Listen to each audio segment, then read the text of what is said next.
પોતાની દુકાનો બંધ કરી રામધૂન બોલાવવાની ફરજ પડી હતી। દ્વારકામાં ફૂલડોલ ઉત્સવ ઉજવણી માટે દેશ વિદેશથી લાખો કૃષ્ણ ભક્તો દ્વારકા પધારે ત્યારે વેપારીઓ માટે ધંધા રોજગારનો સારો સમય ગણાય છે।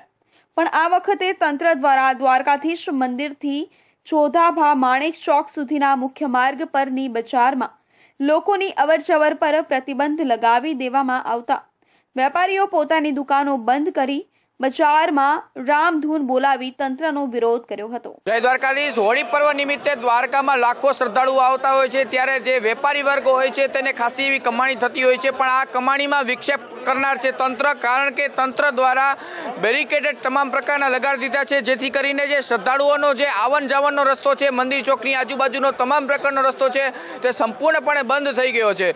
જ્યારે ત્યારે આ નિર્ણય લેવામાં આવે છે ત્યારે કોઈ પણ વેપારી સાથે સંલગ્ન કરીને આ વસ્તુ તમામ એકે પ્રકારની કરવામાં આવતી નથી। એકે પ્રકારનો નિર્ણય વેપારીઓ સાથે મળીને કરવામાં આવતો નથી, જેથી કારણે આ જે સજા છે અત્યારે વેપારીઓ ભોગવી રહ્યા છે।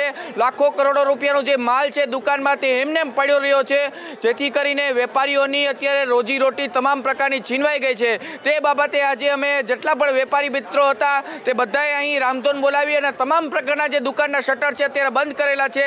જો આગામી સમયમાં અત્યારે જો નિર્ણય વ્યવસ્થિત રીતે નહીં આવે તો આગામી સમયમાં ઉગ્રમાં ઉગ્ર આંદોલન કરવામાં આવશે, જેની અમે દરેક વેપારી મિત્રો ખાતરી આપીએ છીએ। વધુમાં વેપારીઓ દ્વારા તંત્ર પર આક્ષેપ કરવામાં આવ્યા કે આવા નિર્ણયો એકાંતમાં મીટિંગો કરીને તંત્ર દ્વારા કરવામાં આવે છે।